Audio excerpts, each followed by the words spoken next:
Well, right around the world now, people are waiting to see what Israel does, how they retaliate against Iran. I put to former Foreign Minister Alexander Downer that it would likely be a highly targeted attack. I think that's right. It'll be a fairly precise targeting. It'll be something, though, and it will be pretty painful for Iran, and it will teach the Iranians that if they continue with this strategy, it will lead to an all-out war, and an all-out war will be a catastrophe for the Iranian leadership, who are not supported by the vast majority of the Iranian people, and it's very important to remember that. So, I mean, Netanyahu and the Israelis have the upper hand in this situation. Aside from all the trauma in Israel, of course, the people that are suffering most at the moment are all those in Lebanon, especially southern Lebanon. Now, that's because of the behaviour and the installations and the terrorism perpetrated by Hezbollah, funded and directed by Iran. But explain to us about the Lebanese government. What role does it play? What autonomy does it have? Or is it a puppet of Iran and Hezbollah too?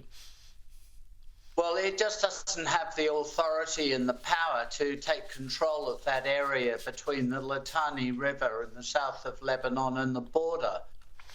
You know, under the Security Council Resolution 1701, that area is supposed to be cleared of any military other than the Lebanese military, and what's called UNIFIL, the United Nations Force in Lebanon. Well, UNIFIL has just gone missing altogether.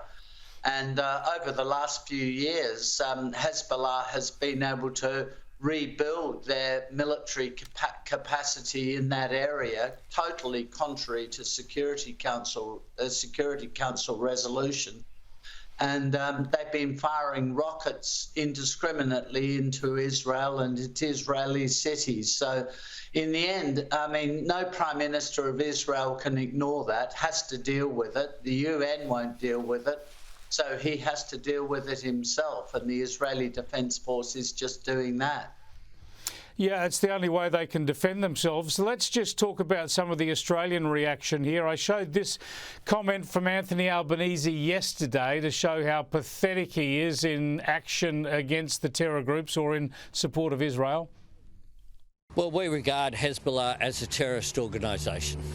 As we regard Hamas as a terrorist organisation, we have been working with like-minded countries and issuing appropriate statements such as the ones that I referred to. I mean, issuing appropriate statements, all the sort of talking points there, no strong-willed defence of Israel and support for it to get rid of these terror groups. And today, the Deputy Prime Minister, Richard Marles, has again joined calls for a ceasefire. Have a listen to that. We're not about to deny countries' rights to defend themselves. That said, we have added our voice to an international call led by the United States for a 21-day ceasefire, and we continue to do that.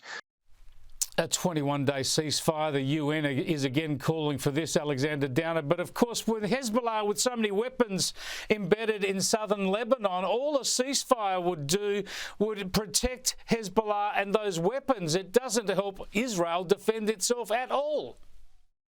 No, a ceasefire is absolutely out of the question, and these calls for a ceasefire are a little short of pathetic. I mean, the Israeli government will, of course, not take any notice of these cries for a ceasefire, which will be entirely to the advantage of Hezbollah. When Hezbollah are on the back foot, now's the time to crush them. Apparently not. Now's the time to give them a break, give them 21, I'm not sure why it's 21 days, but 21 days to rebuild themselves and consolidate their position so that they'll be well placed to fire more rockets and missiles into Israel. I mean, it's absolutely out of the question. I make this point about the Australian government. Nobody in the world is listening to Australia anymore. Australia has played itself out of this issue completely. It has no soft power and its statements have no meaning because they're not helpful to Israel. They're not helpful to dealing with this problem of Islamic terrorism, which is trying to destroy Israel. And so bearing that in mind, and bearing in mind everybody knows that Labor's position is entirely driven by domestic politics, people will just ignore them, and they are ignoring them. They're also, importantly, because that's not very important in the great sweep of things, even if it is to us as Australians, but more importantly, they're ignoring Joe Biden as well, who's lost all leverage with Netanyahu now. I mean, Israel has to defend itself and destroy these terrorist organizations which are backed by Iran. And if it leads to war with Iran, well, so be it. But in the end, if it comes to de-escalation and ceasefires, let's hear the Iranians agree to a ceasefire. Let's hear the Iranians agree to de-escalation. Let's put the pressure on Iran instead of continually putting pressure on Israel in order to appease Islamic minorities in our own countries. Yeah, spot on, Alexander Downer. Thanks so much for joining us. I appreciate it. A pleasure, Chris.